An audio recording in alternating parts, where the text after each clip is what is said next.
అంటే అంటే ఫోన్ తీసి యూపీఐ పేమెంట్లు చేసేటోళ్ళు ఈ ముచ్చట మంచిగినుండ్రి. రేపటి నాడు మీ జోబులకు షిల్లు పడే రోజులు రాబోతున్నాయి.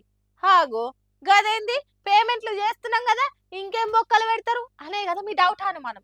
ఏమో మళ్ళా ఒక లిమిట్ దాటితే ఛార్జీలు వసూలు చేస్తారనే గుసగుసలు ఇనొస్తున్నాయి. పొద్దున లేస్తే షాయి నుంచి రాత్రి మందు దాకా ఫోన్లు తీసి టక్క టక్క స్కానింగ్లు చేసి పేమెంట్ చేసేటోళ్ళు జర అదుపులుండుర్రి. ఫోన్ ఉంది కదా, అకౌంట్లో పైసలు దండిగా ఉన్నాయి కదా అని 3,000కు మించి కొట్టుకుంటా పోతే మాత్రం ఛార్జీలు గట్టక తప్పది. 3,000 మించి యూపీఐ పేమెంట్ల మీద ఎండిఆర్ ఛార్జీలు అంటే మర్చెంట్ డిస్కౌంట్ రేట్లు మళ్ళీ తీసుకొచ్చేటందుకు కేంద్ర సర్కార్ ఆలోచన చేస్తున్నదట.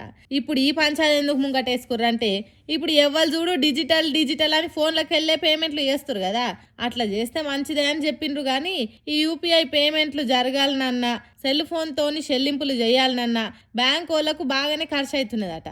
కాబట్టి మీ ఇచ్చి పుచ్చుకోవడాలకు మేమెందుకు ఖర్చులు భరించాలని మన చెయ్యి మన నెత్తి మీద పెట్టే ఉపాయం చేస్తున్నారట.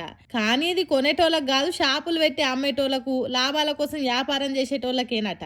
అంటే ఒకవేళ మీరు 4,000 సామాను కొంటే 3,000కి ఎక్కువ కడమ 1,000 రూపాయలకు కొంత ఛార్జీ వ్యాపారుల తాన నుంచి కట్ చేస్తారట.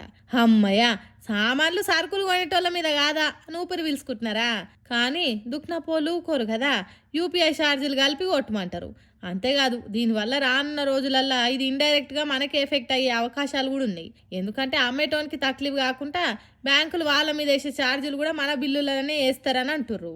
ఈ పాటికే జీఎస్టీ వచ్చి నడ్డిరొగ్గొడుతున్నదంటే ఇప్పుడు ఇది ఏకంగా నెత్తి మీద బండరాయి పడ్డట్టు వేస్తుంది అంటుర్రు.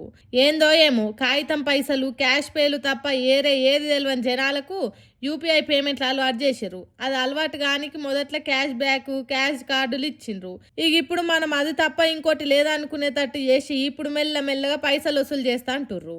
ఏందో ఏమో పొర్రి, జనాలతో ఆడుకునుడు సర్కార్లకు అలవాటే కదా, సామాన్యులను బాగు చేసుడేమో గాని సావగొట్టుడు మాత్రం ఖాయం అన్నట్టు చేస్తుర్రు. రాబోయే రోజులల్లా ఇంకెన్ని అలవాటు చేస్తారో ఎంతెంత భారం వేస్తారో ఏం పాడు.